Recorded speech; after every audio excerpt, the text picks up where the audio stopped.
Hello students.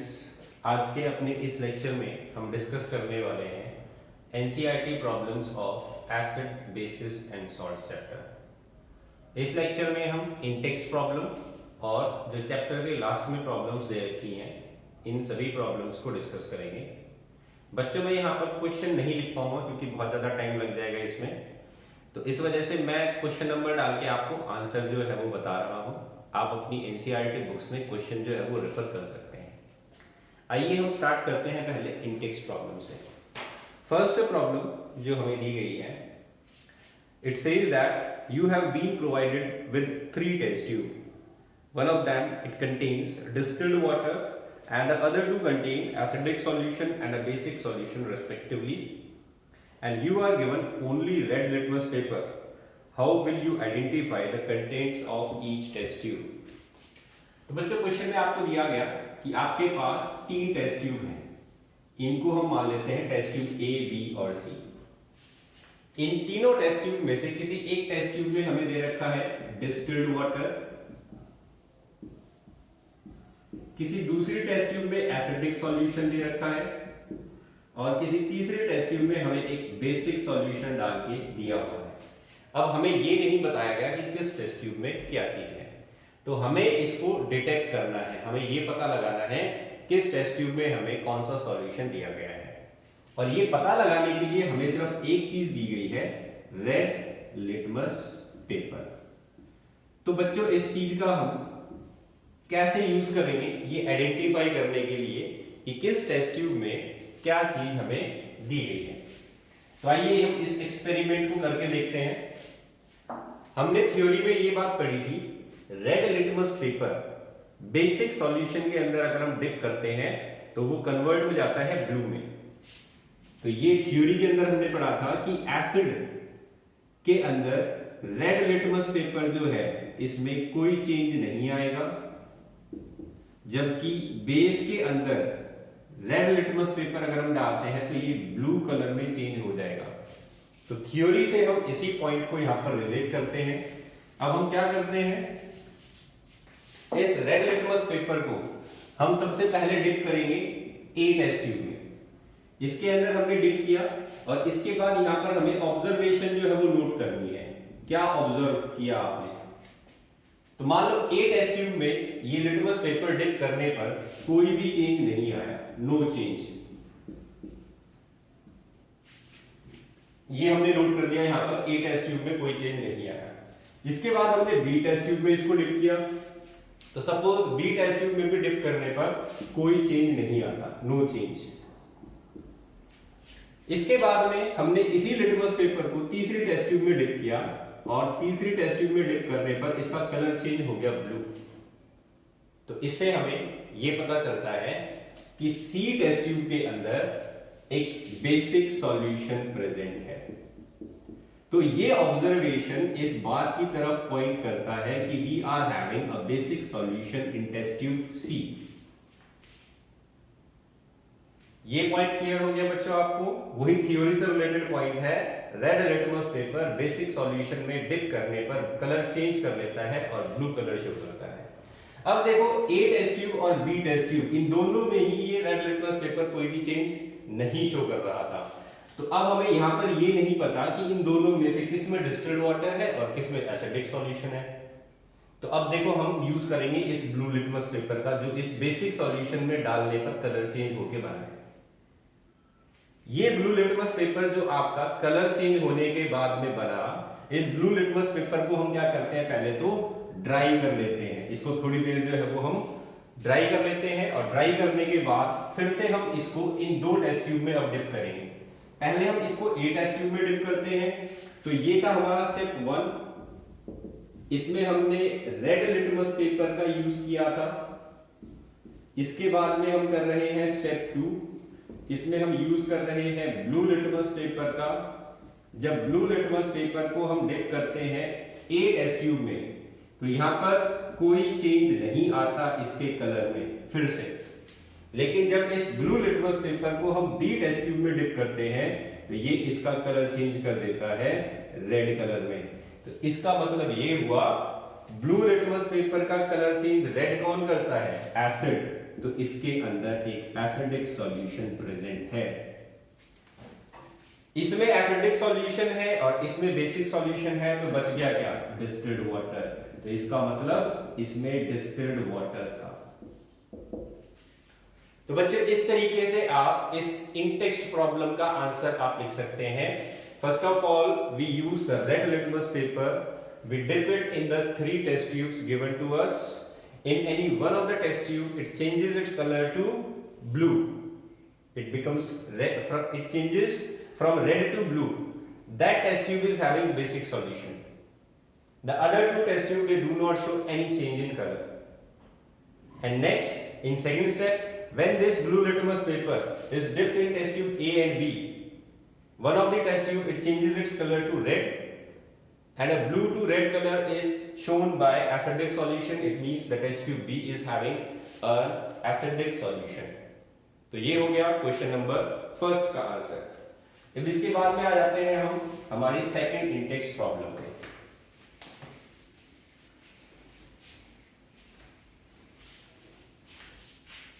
Second Intex problem, it says that why should curd and sour substances not be kept in brass and copper vessel? Why should curd and sour substances not be kept in brass and copper vessel? बच्चों brass जो होता है ये alloy होता है, और किसका alloy होता है? कौन कौन से मेटल्स को मिक्स किया जाता है इसको बनाने के लिए? तो copper and zinc. So brass and copper vessels, इनके अंदर do not store sour substances। ये पूछा गया आपसे कि ऐसा क्यों बोला जाता है, इनमें sour substances को स्टोर क्यों नहीं कर सकते? Because both of these vessels are made up of metals, and we know that sour substances they contain acid in them. Anything which is sour, it will be having an acid in it. So metals they react with acid to produce salts, and these metals they produce toxic salts. These toxic salts are harmful to us. So you have to write that, इसको आप किस तरीके से लिखोगे answer को? Sour substances contain acid in them when we store them in copper or brass vessels, then they react with the metals to form toxic substances which are harmful to us। तो ये answer लिखना है बच्चों आपको इस question में। तो यहाँ पर आपने प्रॉपर्टी का यूज किया, एसिड और बेसिस जो होते हैं वो मेटल्स के साथ रिएक्ट कर लेते हैं और कंपाउंड्स बना लेते हैं। इसके बाद आ जाते हैं हम सेकंड क्वेश्चन पे। सेकंड क्वेश्चन आपसे पूछ रहा है which gas is liberated when an acid reacts with a metal. जब एक एसिड मेटल के साथ रिएक्ट करता है तो कौन सी गैस जो है वो लिबरेट होती है, ये क्वेश्चन आपसे पूछा गया। और इसमें आगे पूछ रहा है illustrate with an example and how will you test for the presence of this gas। आप इस गैस को किस तरीके से टेस्ट करेंगे, ये क्वेश्चन हमसे पूछा गया। तो देखो बच्चों इस क्वेश्चन का आंसर जो है वो कैसे लिखना है। हमने प्रॉपर्टीज ऑफ मेटल्स में पढ़ा था, metals they react with acid to produce their metal salt and release hydrogen gas. Hydrogen gas is released. तो ये प्रॉपर्टी में पढ़ा था हमने। एग्जांपल ले लेते हैं हम। Zn plus HCl, ZnCl2 plus H2 gas, यहां पर 2 लग जाएगा। तो दिस गैस इज रिलीज्ड, ये हो गया एग्जांपल। अब आपसे पूछा गया how will you test the presence of this gas, इस गैस को आप टेस्ट कैसे करोगे। तो इसको देखिए एक्सपेरिमेंट को हम कैसे करते हैं। हमारे पास ये एक बॉइलिंग ट्यूब होती है, इस बॉइलिंग ट्यूब के अंदर क्या करते हैं हम डाइल्यूट HCl फिल करते हैं और इसमें हम डाल देते हैं जिंक मेटल। तो जिंक मेटल जो है इसके आपको लैब में ग्रेन्यूल्स मिले हुए रखे हुए मिलेंगे। जिंक ग्रेन्यूल्स जब डालोगे डाइल्यूट HCl में तो ये इसके साथ रिएक्ट करेगा और यहां पर प्रोड्यूस करेगा हाइड्रोजन गैस। ये हाइड्रोजन गैस आपको बबल्स की फॉर्म में इसमें प्रोड्यूस होती हुई दिख जाएगी। इस गैस को हमने क्या करवाना है, इस गैस को हमने एक सोप सॉल्यूशन में से पास करवाना है। तो हम एक सेटअप लगाते हैं यहां पर इस तरीके से,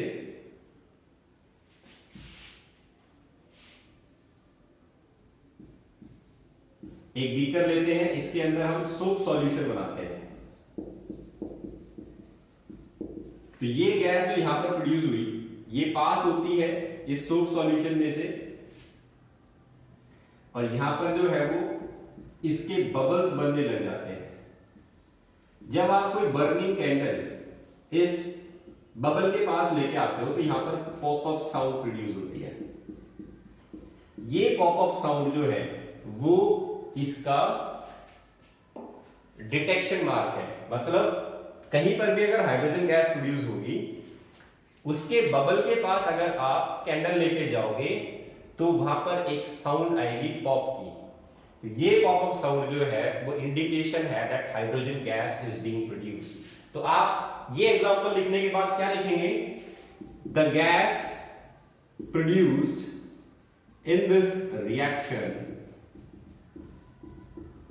when passed through the soap solution formed bubble when a burning candle is brought near to this bubble, pop up sound is produced, which shows that, which indicates release of hydrogen gas। तो ये हो गया बच्चों इस question का answer. इसके बाद हम चलते हैं नेक्स्ट क्वेश्चन पे।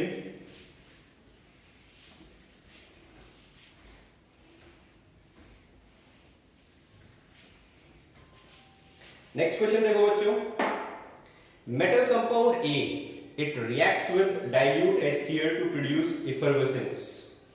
आपके पास एक कंपाउंड है, इस टेस्ट ट्यूब में हमने एक कंपाउंड भर लिया और ये कंपाउंड है हमारा A। इस कंपाउंड को हमने नाम दे दिया A, मेटल कंपाउंड है ये रिएक्ट करता है डाइल्यूट HCl के साथ। इसकी हमने रिएक्शन करा दी, एक बीकर में हमने डाइल्यूट HCl बना दिया, इस कंपाउंड A की रिएक्शन करा दी हमने डाइल्यूट HCl के साथ, तो ये हमने डाल दिया इसमें। इसके बाद ये कहता है जब ये डाइल्यूट HCl इसमें डालते हो रिएक्शन होती है तो यहां पर तुम्हें ऑब्जर्व होगा इफरवेसेंस। इफरवेसेंस बच्चों ये वर्ड मैंने आपको बताया था, लैब में भी प्रैक्टिकल करके दिखाया था। जब CO2 गैस कहीं पर निकलती है तो वहां पर ये वर्ड यूज किया जाता है। तो कहीं पर अगर इफरवेसेंस लिखा हुआ हो तो आप समझ जाओ वहां पर CO2 गैस प्रोड्यूस हो रही होगी। अब देखो इन्होंने ये तो नहीं बताया कि यहां पर ये CO2 गैस है, इन्होंने बोला कि सिर्फ इफरवेसेंस प्रोड्यूस हो रहे हैं। आगे ये कहते हैं the gas evolved it extinguish a burning candle. यहां जो ये गैस प्रोड्यूस हो रही थी, जो इफरवेसेंस शो कर रही थी, ये गैस एक बर्निंग कैंडल को एक्सटिंग्विश कर देती है। एक्सटिंग्विश करने का मतलब उसको बुझा देना। तो बर्निंग कैंडल को कौन सी गैस एक्सटिंग्विश करती है ये आपने पढ़ा होगा 8 या 9 क्लास के अंदर, CO2 गैस एक्सटिंग्विश कर देती है बर्निंग कैंडल को। तो यहाँ पर उसने इनडायरेक्टली हमें ये बात बता दी कि जो ये गैस प्रोड्यूस हुई थी ये CO2 गैस थी। अब आगे देखो बच्चों क्या कहता है क्वेश्चन में, right a balanced chemical equation for the reaction if one of the compound formed is calcium chloride. तो इस रिएक्शन में यहां पर एफरवेसेंस के साथ एक कंपाउंड और बनेगा और इसने हमें क्वेश्चन में इस कंपाउंड का नाम बता दिया कि this compound is CaCl2 that is calcium chloride. This compound is calcium chloride. अब हमें ये बताना है ये पूरी रिएक्शन क्या थी, ये कंपाउंड क्या था, ये तो हमें पता ही है। तो देखो बच्चों यहाँ पर कैल्शियम का क्लोराइड बन रहा है, तो यहाँ पर जो कंपाउंड लिया जाएगा वो भी कैल्शियम का ही कंपाउंड होगा। तो हमारी रिएक्शन जो है उसके अंदर हमें दो चीजें पता है, प्रोडक्ट की साइड में CO2 गैस प्रोड्यूस हो रही है, कैल्शियम क्लोराइड प्रोड्यूस हो रहा है और यहाँ पर लिया गया था डाइल्यूट HCl। तो यहाँ पर जो मेटल लिया जाएगा इस रिएक्शन में वो कैल्शियम ही होगा। तो ये रिएक्शन हो गई, हम लिख चुके हैं ये रिएक्शन हमारी कॉपी में, पहले चैप्टर में भी ये रिएक्शन आई थी। तो dilute HCl it reacts with calcium chloride, तो क्या प्रोड्यूस होगा इससे 2 moles of dilute HCl।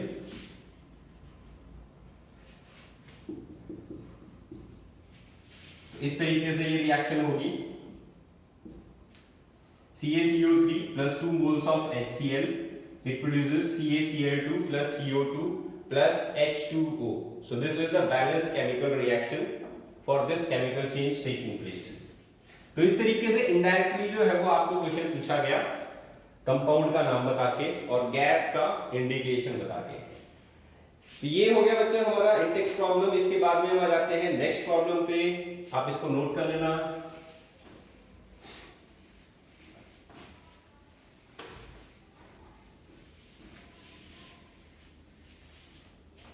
Next problem है why do HCl HNO3 they show acidic character in aqueous solution whereas solution of compounds like alcohol and glucose do not show acidic character। Question इसने पूछा HCl और HNO3 इनकी aqueous solution जब हम बनाते हैं, मतलब जब इनको हम पानी के अंदर डिसॉल्व करते हैं, एक्वस सॉल्यूशन का मतलब हो गया डिसोल्यूशन इन वाटर, तो ये एसिडिक प्रॉपर्टी शो करते हैं, एसिडिक कैरेक्टर दिखाते हैं ये। लेकिन glucose and alcohol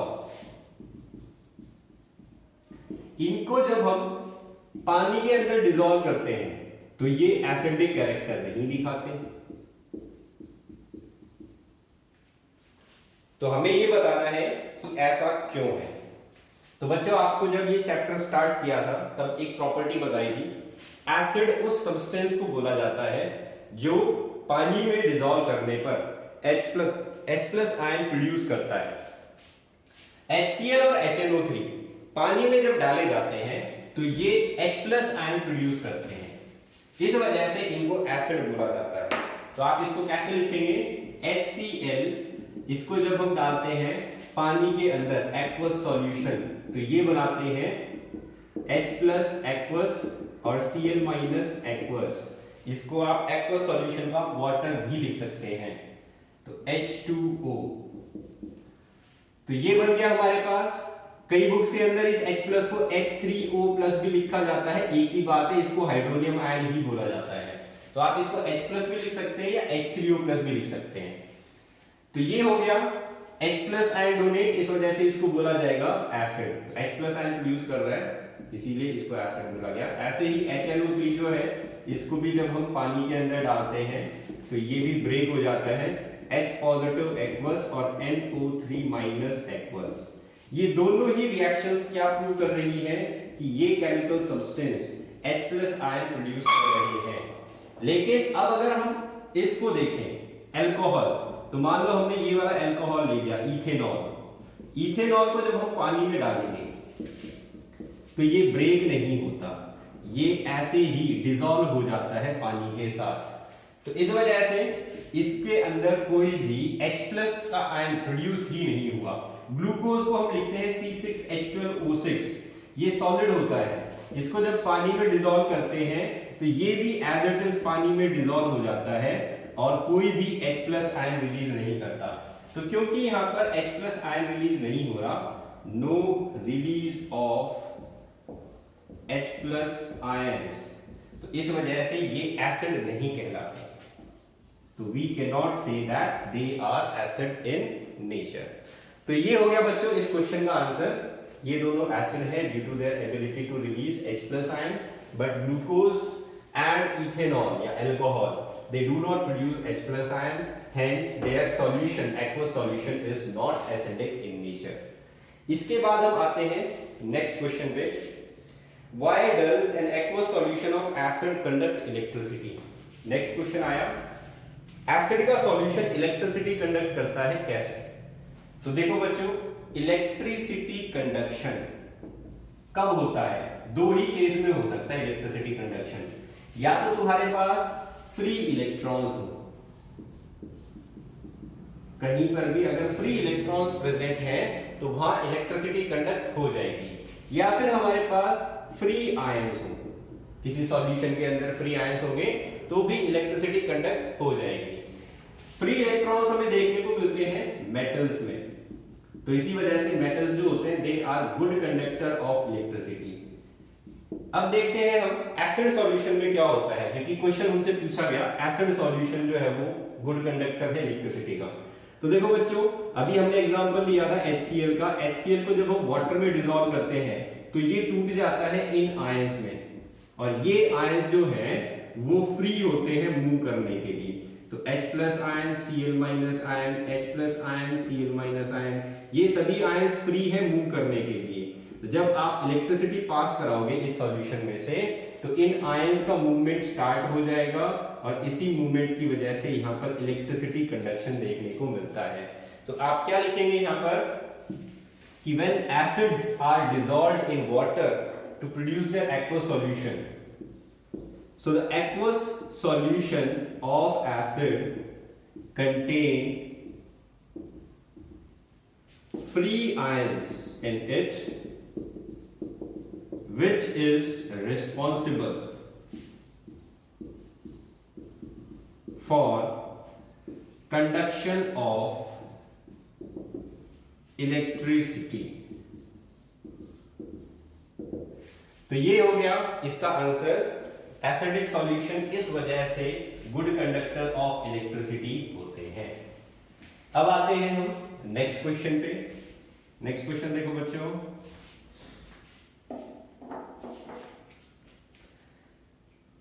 why does dry HCl gas do not change the color of dry litmus paper? Dry HCl gas dry litmus paper का colour change नहीं करती, नो कलर चेंज। अब हमसे पूछा गया है इसका रीजन, ऐसा क्यों हुआ? तो देखो बच्चों, इसका रीजन क्या है। ड्राई लिटमस पेपर जो होता है इसके अंदर लिटमस सॉल्यूशन प्रेजेंट होती है, उसी में डिप करके तो बनाया जाता है। ये लिटमस सॉल्यूशन हमारे नेचुरल जो लाइकेन प्लांट होता है उससे मिलता है हमें, और उस लिटमस सॉल्यूशन में जब हम किसी पेपर को डिप करके और उसको ड्राई कर देते हैं तो वो कहलाता है लिटमस पेपर। अब ये जो लिटमस पेपर है इसके अंदर एक इंडिकेटर प्रेजेंट है, तुम्हारा लिटमस सॉल्यूशन। क्लियर? अब ये लिटमस सॉल्यूशन जो है ये जब किसी H+ के साथ एसिड प्रोड्यूस करता है H+ या फिर किसी OH- के साथ रिएक्ट करता है तो ये कलर चेंज शो करता है। किसी भी इंडिकेटर का कलर चेंज क्यों होता है? उसकी रिएक्शन के कारण। अगर एसिड के अंदर तुमने डाला उस इंडिकेटर को तो एसिड के अंदर वो H+ के साथ रिएक्ट कर लेता है, और अगर तुम उसको बेस में डालते हो तो बेस के अंदर वो OH- के साथ रिएक्ट करता है, और इस रिएक्शन की वजह से हमें कलर चेंज दिखाई देता है। अब देखो क्वेश्चन में हमें क्या दिया गया है।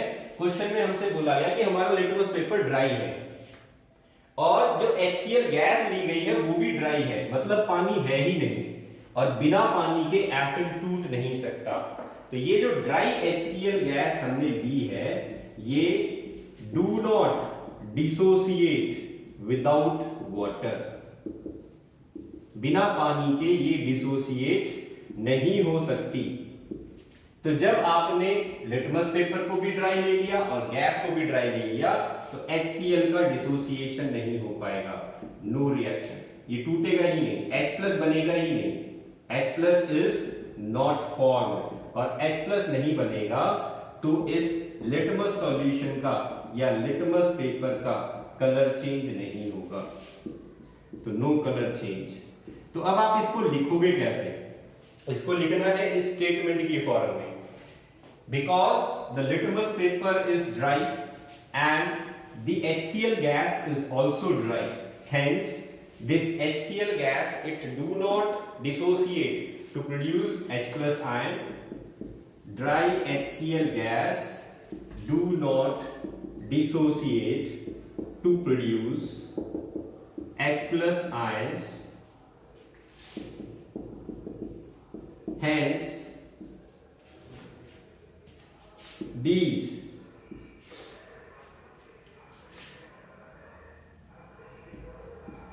this do not react with, hence this do not react with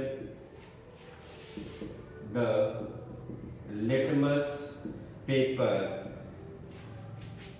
indicator to produce any color change, to produce any color change। तो इस वजह से ड्राई लिटमस पेपर के अंदर कोई भी कलर चेंज नहीं आया, क्योंकि ड्राई HCl गैस डिसोसिएट ही नहीं हो पाती और H+ आयन नहीं बना पाती। ये H+ आयन नहीं बनेगा तो ये इस इंडिकेटर के साथ कोई रिएक्शन नहीं करेगा, और इंडिकेटर के साथ रिएक्शन नहीं होगी तो कोई कलर चेंज नहीं होगा। तो बच्चों ये था इसका रीजन। अब इसके बाद में आते हैं हम नेक्स्ट क्वेश्चन पे। When diluting an acid, why is it recommended that the acid should be added to water and not water to acid? ये क्वेश्चन मैं आपको लिखवा चुका हूं। जब भी हम किसी एसिड को डाइल्यूट करते हैं हमेशा हम वाटर के अंदर एसिड डालते हैं, कभी भी एसिड के अंदर वाटर नहीं डालते। तो ये आप कॉपी में जो लिखा हुआ था आपने उसी को यहां पर लिखोगे। Always acid should be added to water slowly, or never add water to acid।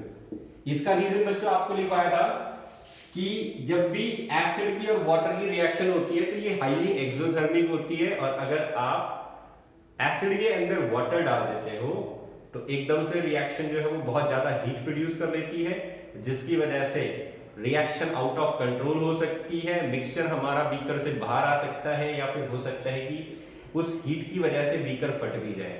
तो इसकी वजह से कोई एक्सीडेंट जो है वो हो सकता है। इसी वजह से हम कभी भी वाटर को एसिड में नहीं डालते, हमेशा एसिड को वाटर में ऐड किया जाता है और वो भी स्लोली। तो ये हो गया हमारा इस क्वेश्चन का आंसर। अब हम आ जाते हैं question number 5। How is the concentration of hydronium ion affected when a solution of acid is diluted? ये क्वेश्चन भी मैं आपको लिखवा चुका हूं कॉपी के अंदर। तुम्हारे पास एक एसिड है, इस एसिड की तुमने एक सॉल्यूशन प्रिपेयर करनी है। तो बच्चों एसिड जो होता है उसके अंदर क्या होते हैं? H+ आयंस प्रेजेंट होते हैं एसिड के सॉल्यूशन में। तो ये H+ आयन थे। अब हमने क्या किया, इसमें वाटर डाल दिया, थोड़ा सा पानी और दिया और इसको हमने डाल दिया इस एसिडिक सॉल्यूशन में। अब ये पूछ रहा है जब इस एसिड को आप डाइल्यूट करते हो, डाइल्यूट करने का मतलब ही क्या होता है, उसमें पानी ऐड करना। Dilute means to add water. तो जब आप इसमें पानी ऐड करोगे तो तुम्हें ये बताना है H+ की कंसंट्रेशन पे क्या इफेक्ट पड़ेगा। तो ये मैं आपको कॉपी में लिखवा चुका हूं। H+ की कंसंट्रेशन जो है वो डिक्रीज हो जाएगी, डिक्रीज। क्यों?